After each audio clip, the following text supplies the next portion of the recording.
লাগে, আমার সাথে সংসার করতে মনে না চায়, তো তোমাকে আমি এই অধিকার দিলাম যে তুমি আমার পক্ষ থেকে তালাক গ্রহণ করতে পারবে। ভালো করে বুঝেন, আমার পক্ষ থেকে কি করতে পারবে না, তালাক দিতে পারবে না। স্বামী যদি অধিকার হস্তান্তর করে তারপরেও তালাক দিতে পারবে না। দেওয়া তো কিয়ামত পর্যন্ত নারীদের তালাক দেওয়ার কোনো অধিকারই নেই, তালাক গ্রহণ করার অধিকার। যদি স্বামী বলে আমার পক্ষ থেকে তালাক গ্রহণ করতে পারবে তুমি চাইলে, তাহলে এটাকে বলা হয় তাফউইজে তালাক, তালাকের অধিকার হস্তান্তর করা। তো স্বামী কর্তৃক যদি স্ত্রীকে তালাক গ্রহণের অধিকার হস্তান্তর করা হয়, এক নম্বর শর্ত।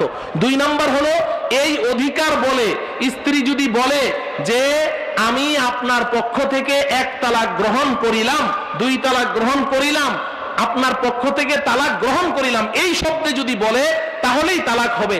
আর ওই অধিকার দেওয়ার পরেও যদি স্ত্রী বলে আমি আপনাকে তালাক দিলাম, তবুও তালাক হবে না।